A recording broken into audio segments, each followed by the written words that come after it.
Director of the Iran program here at the Middle East Institute.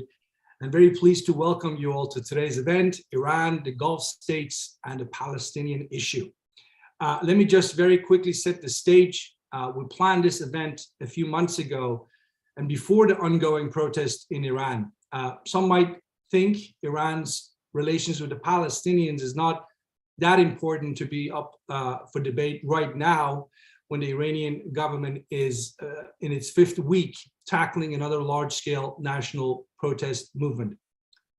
That said, the nature of Iran's relations with the Palestinian groups is very much rooted in its militant Islamist ideology, which is the very same ideology that protesters in Iran are rising up against.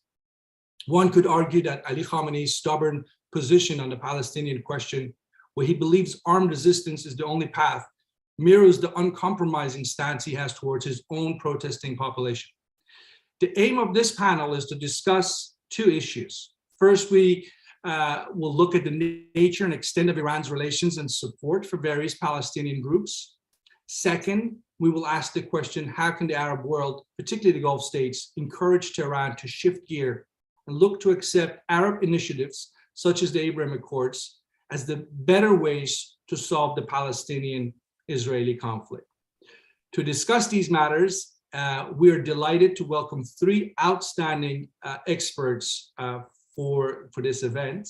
In the interest of time, I will introduce them by name and affiliation only, but you can see their full bios on the page for this event on the Middle East Institute's website. First, we have Zakia Akra, who is a PhD candidate and research associate at Center for Mediterranean and Middle East and Islamic Studies, joining us from Athens, Greece. Next, we have Mohammed Baharoun, who is the director of Dubai Public Policy Research Center. Last but not least, we have Ibrahim Farhat, who is a dean and associate professor in international conflict resolution at the Doha Institute for Graduate Studies. Just a few quick points from me before we start. To submit your questions, please use Zoom's Q&A feature, which you can find on your Zoom screens. Feel free to ask a question at any time throughout the panel. I'll be looking for all your questions and we'll factor in as many as possible into the discussion. Now, let me turn back. As you could see, I was so keen to get this event started that I went through it fast because I really want to hear what our wonderful panelists have to say and share with us. Let me start with you, Zakia. And I will ask the question of Ibrahim and Mohammed as well. What has been the reaction in the Arab world or specific parts of the Arab world to events in the last 5 weeks in Iran? I mean, have you seen anything that caught your attention? Is there much interest in the Arab public opinion, what's going on in Iran? Is there sympathy or apathy? Where would you say we are? First of all, thank you for inviting me to this gracious panel with all of you that are very much appreciated in the community. I would like to comment regarding the, as you said, the protests. I mean, depending on where you look, the reaction, I mean, there's overall a sympathy towards the protests. And even in the case of Palestine, despite within the last 5 weeks, a lot of violence has been going on. There has been comments of solidarity and sympathy towards the protest. This shows that despite the ongoing issues like what is happening in Iran right now is something that brings the Middle East together. I mean, it's a concern of solidarity and a point of reference for all the societies within the Middle East. Great, thank you so much. Ibrahim, maybe you should go next and then I'll turn to Mohammed.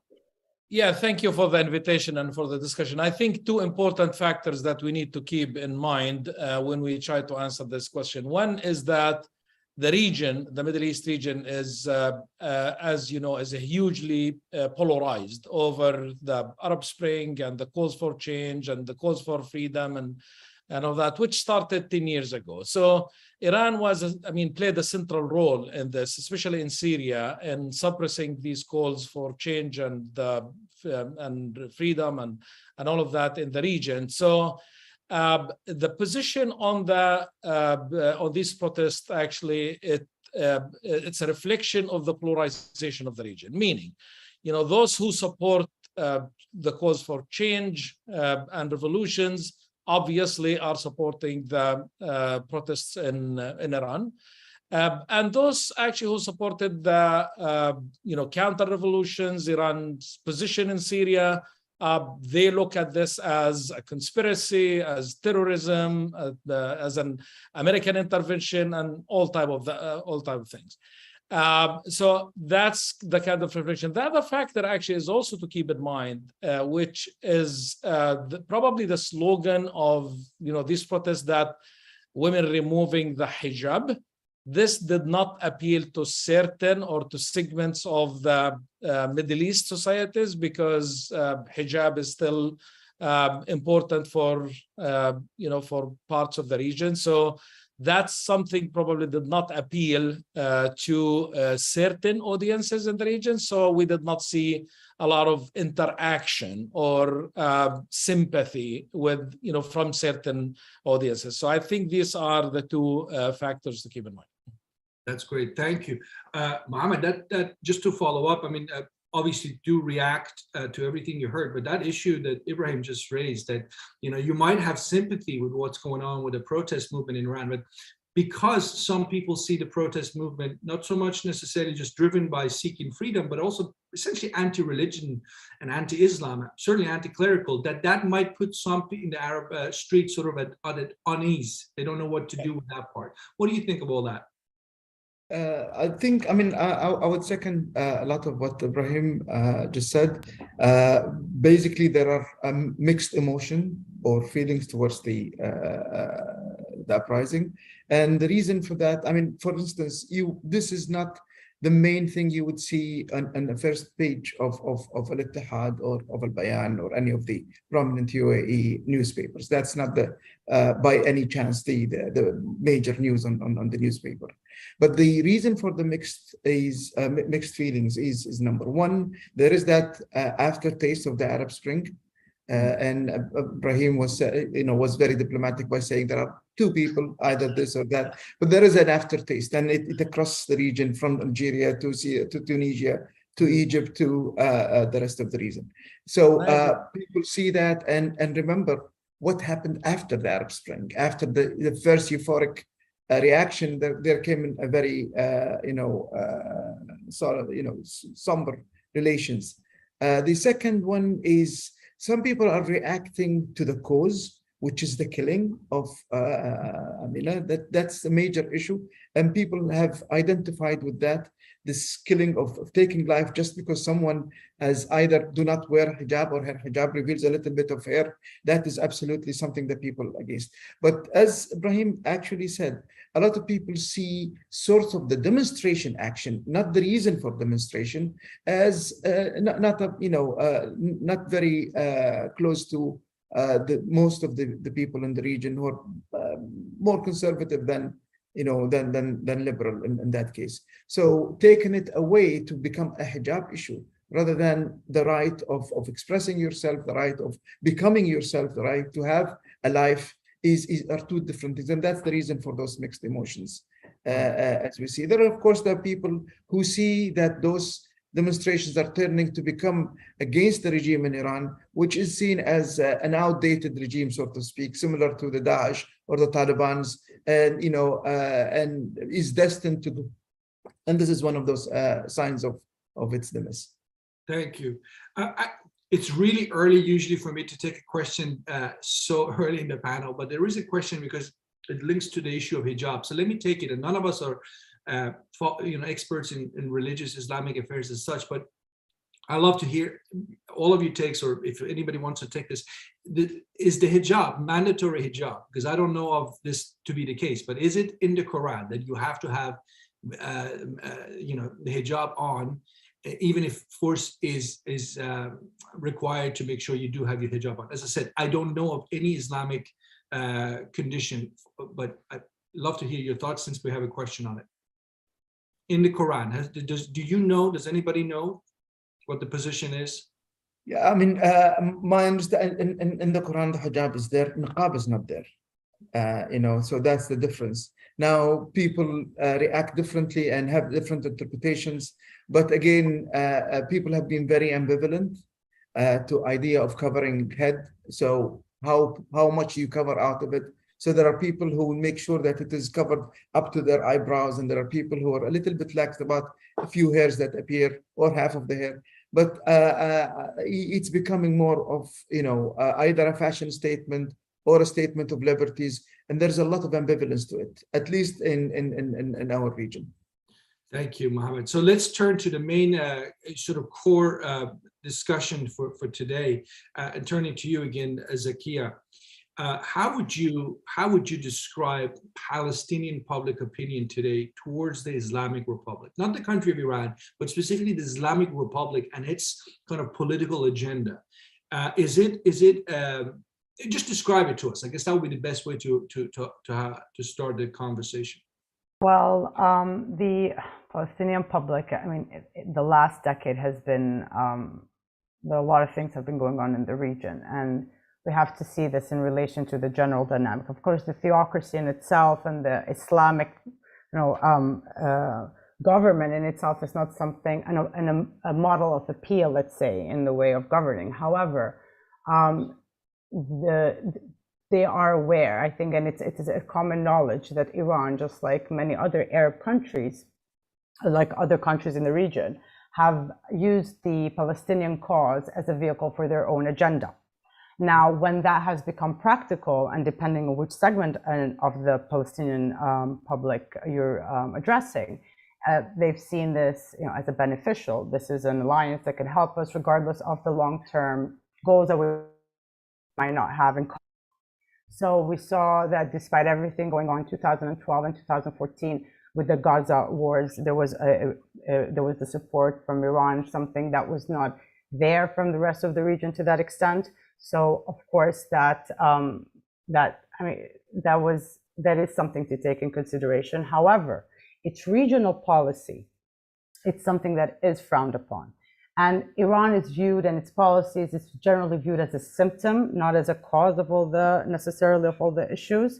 So, and definitely you have to see which side. I mean, the Gaza Strip has a different understanding in relation with how they view Iran, West Bank differently, and again within Gaza you have a different approach among people that are sympathizers to Islamic Jihad or Hamas. So there are mixed feelings. Overall, there is the understanding of, obviously, of the exploitation, to put it, I mean, it's not mildly put, but it is that sense, I mean, generally.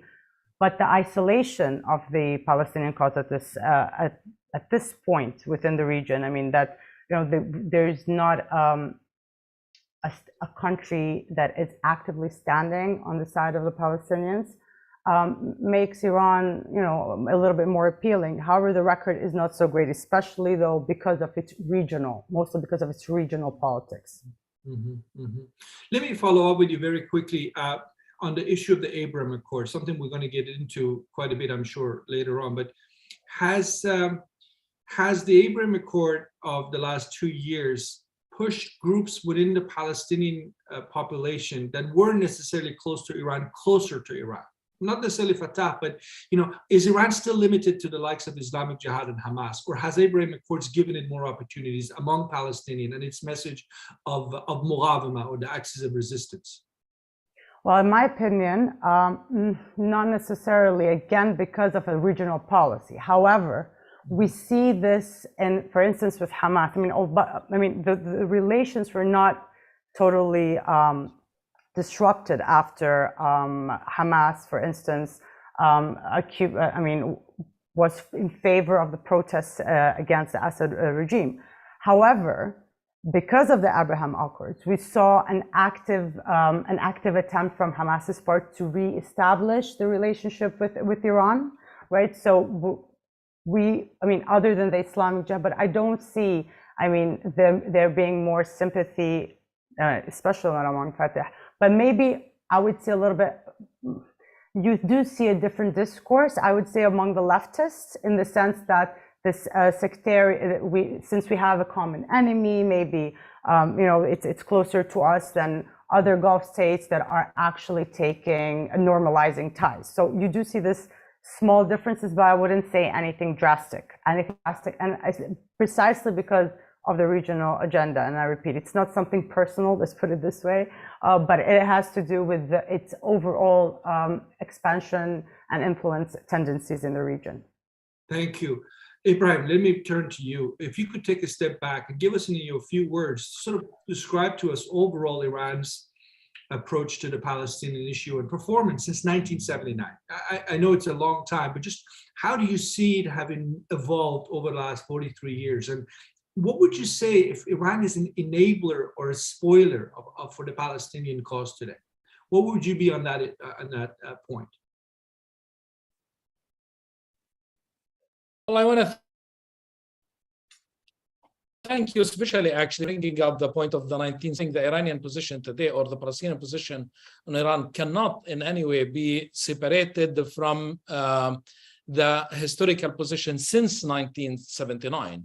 And I think to understand the position on Iran and its foreign policy, there are two important factors that determine the Palestinian position in Iran. One is the existence of a Palestinian leadership, a legitimate a Palestinian leadership with a vision to Palestinian liberation. That's one. And the other factor is the ability of the international community, or the US in this case, is to provide an effective peace process with a political horizon for the end of the conflict.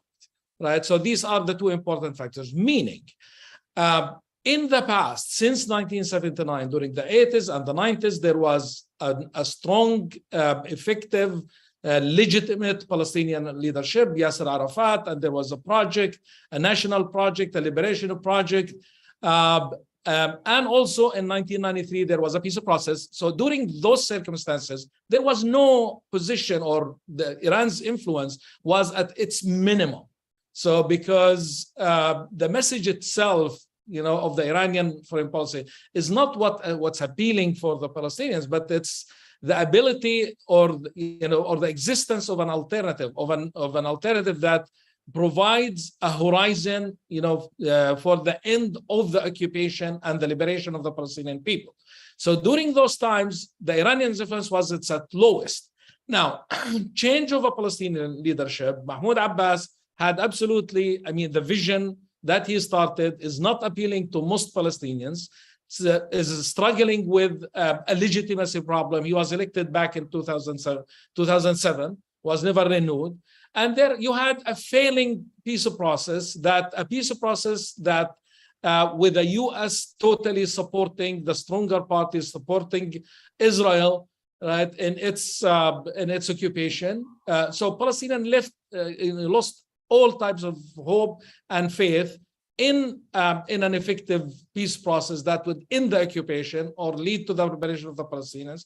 And this exacerbated by the absence of a legitimate or a representative Palestinian leadership. So during under these circumstances, of course, the Iranian message is thriving, and there is a huge support for it, because instead of this, Iran is presenting a different message: resistance, dignity, freedom, regardless whether to what extent this applies to the real world or not. That's a whole different story.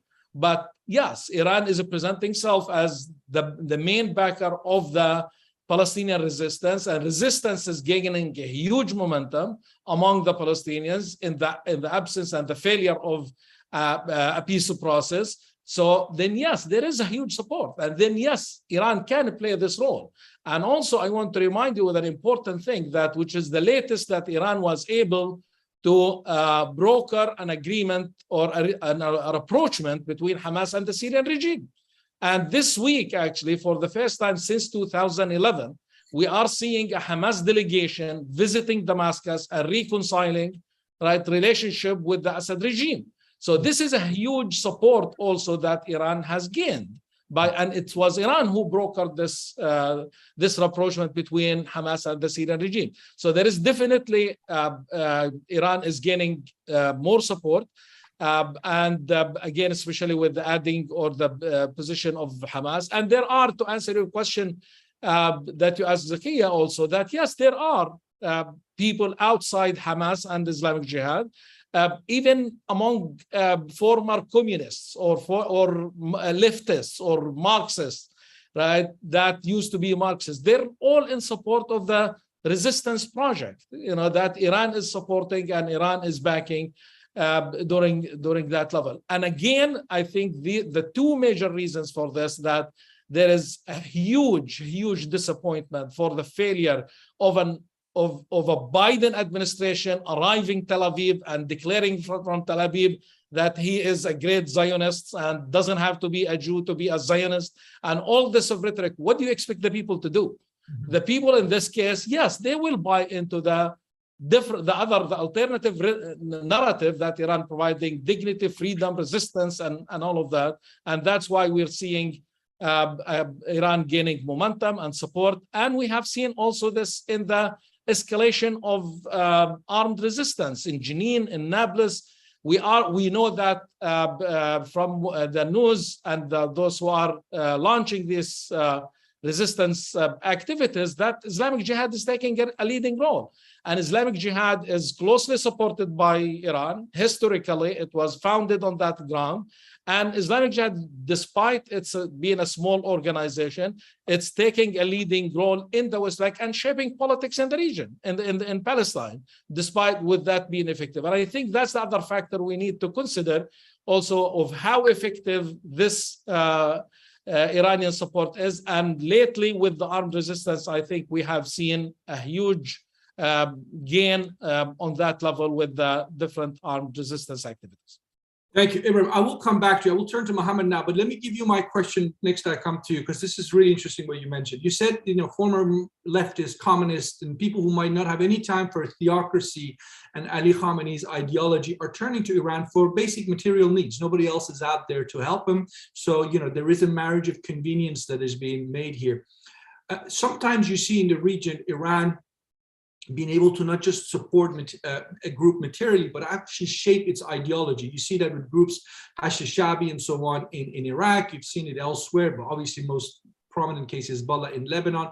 Elsewhere, with Bashar al-Assad's Syria, there is material support for Assad, but Iran hasn't really shaped the sort of appearance of the regime. It's still a Ba'athist entity, and Iran hasn't even tried to convert them to something different. But I want to ask you, is Iran going to try and convert the Hamases of this world to something else ideologically, or are we just talking about the supply of money and weapons at the most? But I'll come back to you on that, Ibrahim. Let me turn to Mohammed.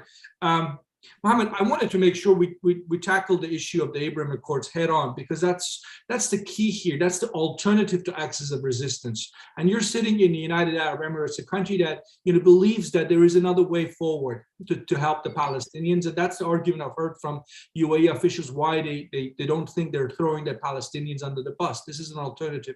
But where do you think Iran has been in terms of reacting to the Abraham Accords in actual fact, not in words, but I don't see them punishing UAE for Abraham Accords the last 2 years. What is your take?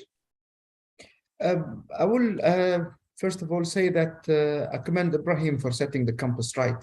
You've asked if people have turned to Iran because of of the support. It's actually the opposite. Iran has turned to Hamas. Iran has turned to jihad because of the situation. So they were giving them material rather than these guys going to Iran and say, please help us. The second issue Ibrahim mentioned, which is I think important, is the source of legitimacy. Where does that come from? And because of the lack of either elections or achievements, be it in services or even in the peace process, we've seen that the only legitimacy that can be gained is through the muqawama. And that's where the Abrahamic Accords come in. And I think the Abrahamic Accord in its entirety is a way of, one, de-escalating this huge conflict that started to be a political conflict between Palestinians and Israelis, but then became between Zionists and Arabs, and then became between Jews and Muslims. And that was the window Iran has used. Its only way, its only access point to the region's issues is through the issue of Palestine. And I think for them, the Abrahamic Accord possibly provides an opportunity to regain that momentum, show the Palestinians that it's not the Arabs of the Gulf that's going to help you, it's us, the mullahs of Iran, who are going to help you. And I think this is where they see that for the first time, Hamas comes out and thank Israel for their support and the latest attack, because they wanted to show that this is the way, this is the source of the real support that the people may have. But the real question that everyone is asking is Muqawama actually the only way out of this situation? Or is exceeding or extending the Muqawama to become, a sort of a clash between Jews and Muslims actually going to solve this or make it even worse? And I think that is where the Abrahamic Accord came in. It wanted to rationalize the discussion, and because there has been no negotiating. Nobody's negotiating. The Israelis are on one side, the Palestinians are on one side. The rest of the world, stops at making symbolic gestures, if you want. I mean, the Chinese and the Russians come and say, we could help, or we would like to help. But what have you been? All of these initiatives that actually came either in Madrid or in Oslo were Western. Camp David and everything was Western. So that we haven't seen people actually acting on it. And since the Arab Initiative, since the King Abdullah Initiative, nothing has happened. But what we've seen right now, I mean, a lot of people think that nothing really materialized over 2 years of the Abrahamic Accord. But this is a 70 years conflict. The 2 years is very, very small in terms of time. But what we have seen so far is someone like Yair Lapid coming out in the UN talking about the two-state solution, which was a no-no, a few years ago. We've seen Saudi Arabia take an initiative on reviving the Arab Peace Initiative, bringing in the Europeans, bringing in the Americans, bringing in most of the Arab states, trying to say, how can we bring this back? So all of these are positive changes, and there are ways of resolving the issue diplomatically, not through conflict. However, having said that, when you put or rationale against hot air and bravado, usually bravado wins, unfortunately. Mohammed, let me ask you this.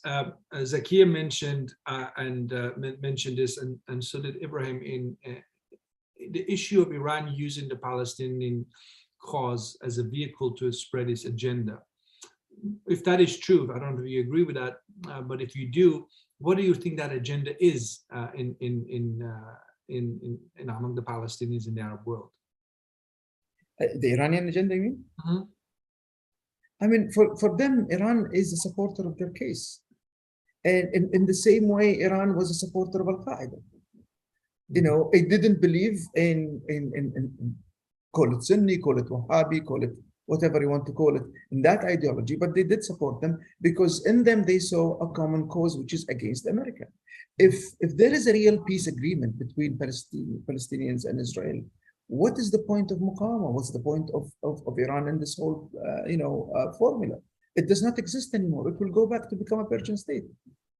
Right. So this is why they're supporting it, because it has the only thing that brings Iran closer to the region, make Iran aligned with people in the region, is their defense of, and that's why Quds Force is called Quds Force, not because it's fighting in Al-Quds. Right, right. Thank you. Zakia, let me turn to you and ask you the following question. In your assessment, what is Iran getting, again, we touched on it, but what is Iran getting right and what is it getting wrong in terms of its messaging, particularly to the younger demographic among the Palestinians? Ibrahim mentioned the age of Mahmoud Abbas has been there since 2007. There will be a post-Abbas period. I mean, how is Iran looking ahead? How is it trying to cultivate the younger demographic, the younger leaders waiting to come up among the Palestinians? What do you see? I don't, and I think this relates to a point you asked earlier regarding to the one you intended to Ibrahim, about to what extent is Iran planning to shape a more ideological, to give a more ideological hue to its relationship with the Palestinian cause, other than the military and financial assistance for the Muqawama. I feel like any discussion beyond supporting the Palestinian armed struggle or the Palestinian cause, I do not feel that there is a sympathy beyond that to Iran. I repeat, even among the young people, even if it's an alternative, it's not an alternative model, as I said earlier, it's not an alternative political or religious model for many reasons that we could go on forever. But it is an alternative. I mean, actually, it's not an alternative. It's the only concrete support the Palestinians have. Again, once you talk to the Palestinian youth, or even, I mean, beyond the own alliances of the political parties, you talk about the Iranian position in the region, you will almost have an agreement towards what Iran is trying to do. It goes beyond the Palestinian cause, but we cannot, as Palestinians, afford to sideline the Iranians, given the isolation.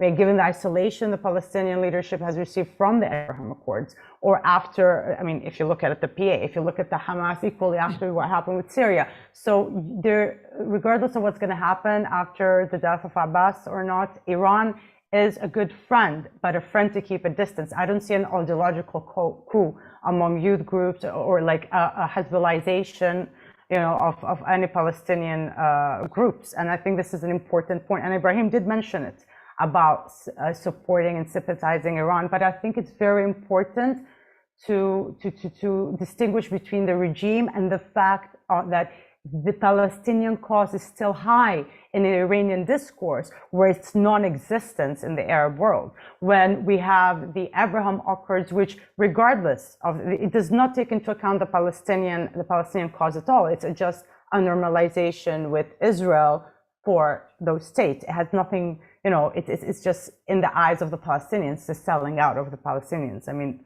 this is how it's perceived. Whether there is an opportunity there or not, it is to be discussed, but the way it's perceived is there is a sellout, and the rest of the Arab world is weak. And I really would like to, you know, add the last point regarding where it's really important to look into the politics of the PA and Hamas and the Jihad Islam and the cultivation throughout the years with the Islamic Republic. All parties, in their own capacity, in different given moments, always had a relationship of give and take. Arafat was sidelined from the Islamic Republic in the beginning, after the U.S. embassy hostage, and were efforts of Arafat to become a mediator because it was starting later on. I mean, with the Iranian-Iraq war and the, let's say, the contentious stance of Arafat vis-a-vis that war. But later on, because of the Oslo, Iran rejected the PA. I mean, if you had asked, if Arafat had reached out to Iran, he would say no. And I would take you to see the difference. I mean, and Hamas, the same thing. I mean, it's important to see that between them, there is an alliance, let's put it this way, there is a sympathy because of a common enemy, but nothing greater than that. I mean, 2015, after the nuclear deal with Iran, between the US and Iran, we saw Abbas was almost about to travel to Tehran, almost, but it couldn't afford to do so because they had to keep a safe distance from Iran, waiting to see what was going to happen on the front of the US-Israeli situation. So we can't exclude seeing the Iranian-Palestinian issue from the regional dynamics and the rivalry that exists. I think I overtook my time, but I felt like I had to share this thoughts. Good, you did. We enjoyed it. Ibrahim, back to you. The issue of indoctrination, is it happening? Is Iran trying to shape these Palestinian groups, some of them at least perhaps, in its own image? And if it is it going to succeed? Thank you. Let me allow me please to add just the third equally important factor why the Iranians' message is appealing and why Iran is gaining more influence. And I link this to the ideology, which is the third important factor, which is the Abraham Accord. The Abraham Accord has deepened the polarization on the issue of Palestine. And, you know, the Palestinians viewed the Arab Accord as, you know, their Arab brothers throwing them under the bus and normalizing with Israel. So it was seen by many as betrayal of the Palestinian cause and of their brothers. So this actually, there is a huge resentment in the Palestinian street against the Abraham Accord. And this is, of course, seen in, you know, the boycott of the, you know, Bahrain economic workshop, and that was, you know, all this started, and even the cold now relations between the countries signing the Abraham Accord and even the Palestinian Authority, not just the Palestinian state. So this actually has deepened the Palestinian position and sympathizing with the Iranian position again on the issue of resistance and axis of resistance. And we're seeing this actually, one of the results of this actually is the change of the Hamas position that we mentioned earlier and aligning with Syria. Now, in terms of whether this is also the impact is reaching to ideological levels, the straight answer, I don't think so, right? I do not think that with all what we're seeing of Iran's influence and Iran's gaining position in Palestine, that has to do with ideology, right? Though, I mean, there is no, you know, Shia in Iran, and also the sectarian component cannot be separated totally, though many believe this is not a sectarian conflict, but the sectarianism is always there. So in terms of support of ideology, probably the closest would be is the Islamic Jihad. And as we said, Islamic Jihad is a very small, very tiny organization in Palestine, in the West Bank and Gaza. And Hamas is the major force, right, on the Islamic movement's front. And we saw what happened in 2011 when Iran took a position with the Syrian regime. Hamas chose to, you know, to leave its headquarters in Syria and their leaders to leave without supporting Iran or supporting the Syrian regime. So. And also, let's keep in mind, though again this is not a sectarian conflict, Hamas is a Sunni, is a Muslim Sunni organization. It's not a Shia organization. We can't put Hamas in the same basket with Hezbollah and the Houthis and or Hashd al-Shabi in Iraq. It's a whole different group. Hamas has only a national agenda. It doesn't present itself that has any agenda beyond fighting the Israeli occupation. It doesn't claim any, and even their relationship with the Muslim Brotherhood in 2017, whether this really happened or not, but declared disconnect from the Muslim Brotherhood. So, and going more domestic on the Palestine agenda, on the Palestine resistance movement against Israel, and repeating again, and even Hamas did reforms of implicitly accepting the two-state solution. So Hamas historically moving, if we look at these positions, actually, it's moving away from the Iranian position, not moving closer to the Iranian position. And of course, you know, the others, the other Palestinian movements, like the leftists, they're more again communist and former communist and leftist, that they align with Iran mainly on one message: resistance and against the Israeli occupation. And Iran is playing this very well, right? Which is and it's also serving Iran's position really well. In terms of the you know, the proxy war that's happening between Iran and Israel, and where Israel is attacking Iranian targets in Syria and in Iraq, and even in Tehran itself, right, with the assassination of the nuclear scientists and all of that. So Iran also, through Islamic Jihad and escalation, can hit also in Palestine, like at the heart of where they can, and they're succeeding, and they're finding the message that's resonating with many during, due to the absence of, again, the three factors: an effective peace process, a representative Palestinian leadership, and also brother Arabs abandoning them and normalizing individually with Israel without addressing the Palestinian cause. So on that level, I think the position, back to your question, I think the position is a political, strictly political. I have not seen any influence on the ideological level, whether among Hamas or other groups. Even the most close organization, Islamic Jihad, did not gain more influence. It became more effective, Islamic Jihad, right? Became way more effective than the past, but this can also be explained in terms of funding and resources available to them, and they are able to escalate with resistance and all of that.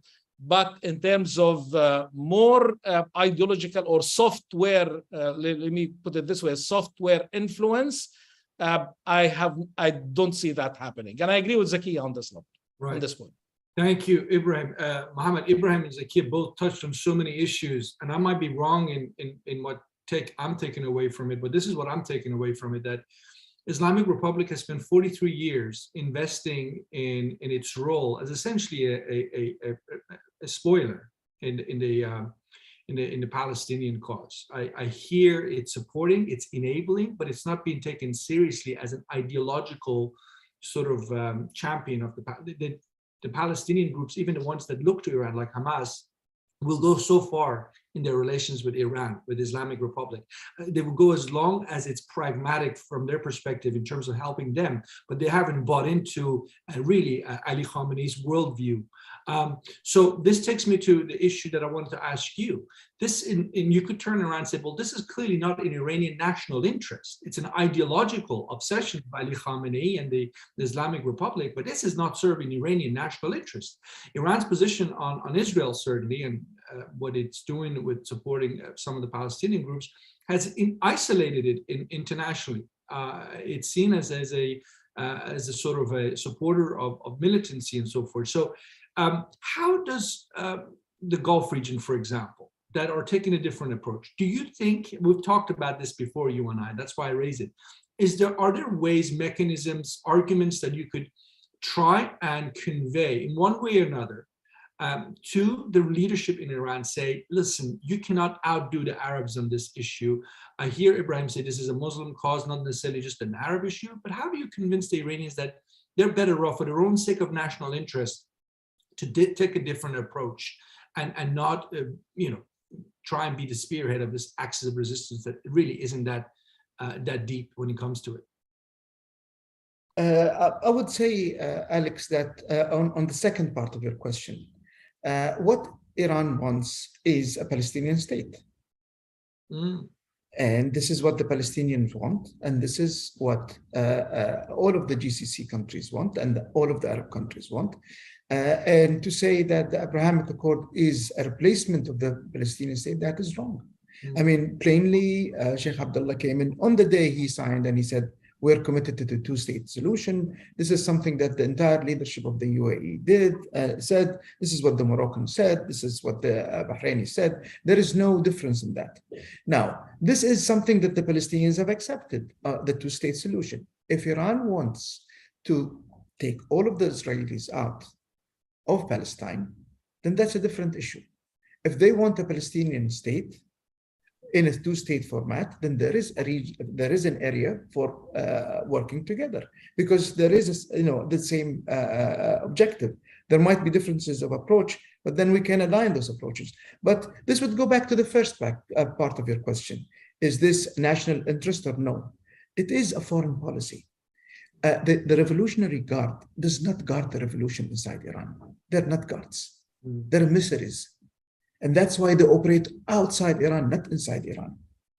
And we have not seen the Revolutionary Guard against the protesters. They're still operating outside, in Syria, in Yemen, in nowadays in Russia. So they're operating outside. They're not protectors. They're not guards for revolution. And if that is a major tool for foreign policy, then the Palestinian issue maintaining its current position as there is no solution but the entire eviction of the Israelis outside of the region, throwing them in the sea, then yes, that's the damnation of the Jews. That is where it's going. So a real solution of the Palestinian issue is not in the best interest of the foreign policy, because that means Hezbollah does not mean much. Hezd al-Sha'bi does not mean much. Houthis does not mean much. And everyone else. Now, I will disagree with Ibrahim on the issue of Hamas and Bashar al-Assad. Hamas going to Bashar al-Assad does not mean a service for Hamas. For Iran particularly. It's a service for Bashar al-Assad. And a lot of Arab countries now would look at a means of rehabilitating the regime by bringing it back into the Arab region and reducing that type of effect. But Hamas's position, Hamas's support from Bashar al-Assad and even from his father before was known. Hezbollah's support from Bashar al-Assad and his father before was quite known. So this is not something new. It is not happening because of Iran has always used this as a tool of foreign policy, and it will continue to be there. And honestly, if this is possibly one of the reasons. One of you've seen during the demonstrations, people taking signs of a street called Palestine and throw it on the ground, because they see that their real life, their own resources, what's supposed to be theirs, is being used outside to achieve something that is really not beneficial to them. So for the real people in Iran, that is not a national security issue or a national interest, but for the regime, it is a national interest. Now, on your issue, and I might take your role now as a moderator and ask Zakiya a question. In a sense, you've asked if people are changing their mentality or their views inside Palestine. I would ask her, how many people would rather take a ticket to Riyadh or a ticket to Tehran? Palestinians, young Palestinians in Ramallah. And that would tell you the reality. The reality is that there is no real affinity to Iran. There is bravado, yes. And people, when they're in a fight, they want people who would shout them. But in reality, if they want to live, if they want to educate, if they want to have a job, if they want to marry, Tehran is not a destination. Right. And but I would ask Zakiya. I will allow Zakiya in a second to answer that, because that's a good question. But you and I can have a separate conversation on this. But you raised the issue of the Revolutionary Guards, and you said they're not at home; they're in the region. In some way, I disagree in the sense that certainly the suppression of the protest movement is being spearheaded by the Revolutionary Guards in Iran today. I mean, there's no doubt about that. But you're right in the sense that the Revolutionary Guards are guilty of having the wrong agenda for so long by being in the region and not doing enough at home. Whatever positive they could have done, instead have become this corrupt influence that is damaging the economy, that its only way in terms of dealing with angry Iranian public is to crack down and so on.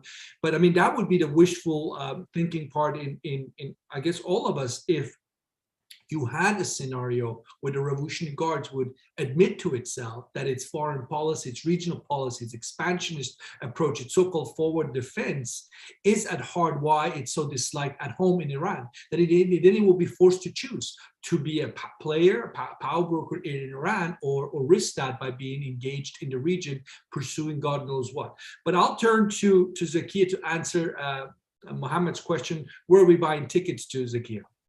Of course not Tehran, because as you said very correctly, I think the domestic situation, it reflects a lot of what is expected of it. And it's important, as you said, to focus on, yes, since we're in a war, we're going to have support people, we're going to stand by the people that support us, but that's it. But I would Mohammed, I agree a lot regarding how the foreign policy, like the Palestinian cause, is a foreign policy tool for Iran. Totally agree. But I also would seek to ask whether also Israel at this point is a foreign policy. I'm not so sure. I mean, we talk about the Israel-Iranian rivalry, but I'm not so sure that Israel is considered the strategic rival of Iran. I mean, we would have a total different discussion if we would have a different a different balance within the Gulf regarding Iran and the Gulf countries, and how that would reflect to the Palestinian-Israeli conflict.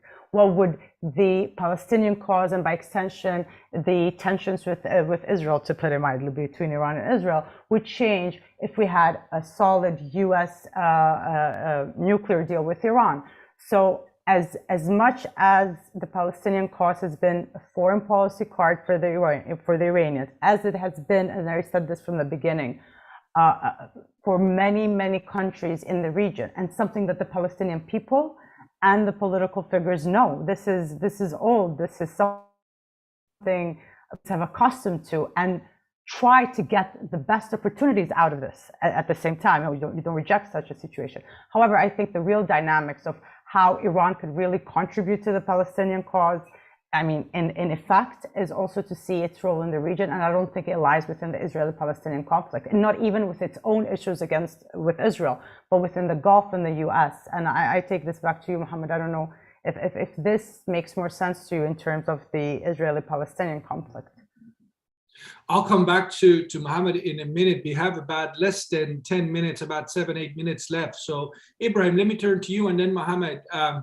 You know, it might not be bad to be a bit hopeful, and when we're sort of looking ahead, maybe a bit, you know, just give us some hope. And one of the things I wanted to ask both of you, Ibrahim and Mohammed, is that, you know, we talked about Abraham Accords. Look, Iran's not going to join Abraham Accords, right? It might accept it, and I think, in fact, it has accepted it. I see no Iranian real, you know, red lines on this issue. UAE-Iran trade continues to be wonderful. Nothing has happened in terms of Iran's position on Bahrain because they joined Abraham Accords and so on. But there's another Arab initiative that I want to talk about, which is the Arab Peace Initiative, the Saudi initiative one. If you imagine a scenario where that becomes the topic of discussion again, that is taken seriously again. And, you know, we don't know where we are right now with the Iranian-Saudi dialogue. It was going some places for a few months, but right now relations are not good because the Iranians blame the Saudis to be inciting the protesters. But let's say they put this behind them, and it's a big if, but let's say they do. And the Saudis decide to introduce the Arab Peace Initiative that they conceived of.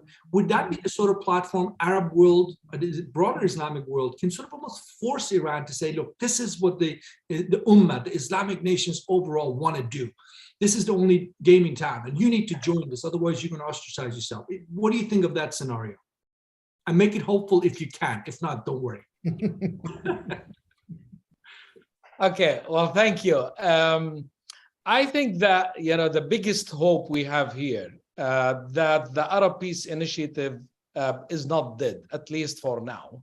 And I think that's mainly, you know, the hope that I have in terms of, you know, looking or things are, you know, being differently. Unfortunately, the Abraham Accord actually almost killed the Arab Peace Initiative, which was, again, the strength of the Arab Peace Initiative, that it put on the table a proposal that's unanimous among all the Arab and Muslim countries, is that for full withdrawal, for full normalization, and all of that. So that's probably the only time where we have such a proposal, a strong proposal that's on the table and could have provided an opportunity. Saudi Arabia has at least officially not changed its position, at least for now. So we don't know what will happen. So I think there is still hope. We are hearing some statements also by Saudi Arabia re-emphasizing the role of the Arab Peace Initiative. So that's one important thing. Again, the Abraham Accord caused serious damage to it, but they did not kill it. So there are still where you can mobilize, you know, some Arab position over this and have something different. The other hope I'm hoping that to see is also an emerging Palestinian vision, right, within, because also the Palestinian leadership bears part of the responsibility for this, because it has failed to provide a new vision, like for the liberation or the national liberation of the Palestinian people and ending of the occupation. Abbas, whether for whatever reason, seems to be in, like, his era is ending soon, so we don't know what will happen afterwards. His last speech he delivered in the United Nations was different from all other speeches in the past. Just a few days ago, he made a statement that he lost. He's disappointed of the U.S. administration, which is everyone is in Palestine, because of seeing the huge double standard in the American position, where supporting the Ukrainian resistance in against the Russian invasion for the right reasons, but also at the same time considering Palestinian resistance as terrorism. So this kind of hypocrisy and double standard also is contributing to an emerging or ripening a Palestinian vision and a Palestinian position in Palestine, more building an international solidarity movement among the people. There are changes in the polls in the US, especially in the Democratic Party, on the issue being more balanced on the issue of Israel-Palestine. Australia has canceled yesterday its recognition of Jerusalem, so there as Israel's capital. So I think again something needs to happen from the Palestinian side as well, which will provide hope.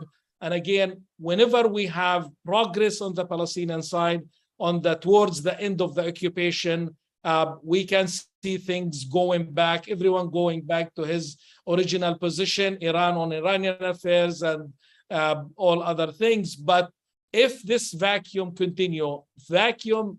cannot stay forever. It has to be filled by someone. The US is not filling this political vacuum. The Palestinian leadership is not filling it. Then yes, by all means, Iran will, right? And Iran is filling this vacuum. So again, the hope is, there is hope, both on the official level with the Peace Arab Initiative, that it's not totally dead, and also in terms of changing on the international solidarity move on the people's level towards the Palestinian cause, and also from the Palestinians themselves with the end of the Abbas era. These are the 3 points that I could think of and see as hope for the future. Thank you. We take any hope we get. So Mohammed, you get the last word. You wanted to maybe respond to Zakia's comment, and then whatever you want to say in terms of the Arab Peace Initiative or anything else. Yeah, I don't disagree a lot with Zakia, but I do disagree now with Ibrahim. So one, the claim that the Abrahamic Accord killed the peace initiative, I have no idea where does Ibrahim come with that conclusion. There is, I don't have one single statement from any government leadership official or even people on the street who see that the two-state solution, which is the basis of the peace initiative, is out. No one is saying that, and I don't know where does he come up with this conclusion. On the second issue, Iran will try to fill the vacuum, but honestly, my own estimate from everything that I'm monitoring, and I'm not in Palestine, so I cannot really give a good assessment of that. But it will try to fill the vacuum, but it will not. Now, if you look at the Saudi-Iranian relationship, there is no more that Sunni Shia crescent. That discourse has fell down. The Saudis are not following it up. Inside Saudi Arabia, a lot of movement on the Shia community. They're part of the community. Outside in Iraq and others, they're talking to the Shia. So this concept of an ideological struggle between Saudi and Iran is not there. And this explains why Saudi Arabia is engaging with Iran and why Iran is engaging with the Saudis as well. So in that sense, I don't see that at this point, there is that huge rivalry between Saudi, and this is the answer to Zakia, between Saudi Arabia and Iran. There is that rivalry continues between Iran and Israel. Saudis can talk to the Iranians can talk to the Saudis, but they will not talk to the Israelis directly. Israelis, and they accuse the Israelis of conducting clandestine operations inside Iran. They're not accusing the Saudis of doing that. They've attacked the Saudis directly or indirectly, and the Saudis did not take them to the International Court of Justice. So there is a different dynamics now between Saudi Arabia and Iran, and that's why I will never equate that type of rivalry between Saudi and Iran, with the rivalry between Iran and. But hopefully, Saudi Arabia is doing a lot right now on the Arab Peace Initiative. And I think that could be one of those issues in the security talks between the Saudis and the Iranians. Is how can you support this? The problem is that the Iranians have never accepted the two-state solution. Right. So Alex, can I briefly accepted it, but the Iranians did not. That's my understanding so far. Alex, can I briefly answer Mohammed's question where I came up with the conclusion? Sure, go ahead. Okay, just very briefly. Well, it's very simple, Mohammed, my friend, which is the Arab Peace Initiative offered full normalization for the Israeli withdrawal from the Palestinian territories. What the Abraham Accord did gave full normalization without withdrawal. So it's presented without any withdrawal, and actually not only without withdrawal, with annexing more Palestinian land. So that's how it presented itself as an alternative to the Arab Peace Initiative and undermined it. That's how I We'll came need up. to have a private discussion on this, but you have a very wrong view. Forget to call me in. I tell you what we need. I will. We need to get my good colleague Khalid Al-Gimni, who runs the Palestine program at the Middle East Institute, to run that panel, because that's outside of my purview. I wanted us to have a discussion on Iran's role in the Palestinian issue, how it's perceived, and I thought you did a wonderful job, really excellent job in giving us really good insight into what the Palestinian side perceives Iran is doing. So I thank you for that. I thank for all the audience members who joined us for today's panel. Thank you for your questions. I tried to integrate as many of those questions as I could into the discussion. So I just, with all that said, I want to say thank you to Zakia, to Ibrahim, and to Mohammed for joining us today. And I hope we'll have you again on another panel soon on a similar topic or a different topic. So let me just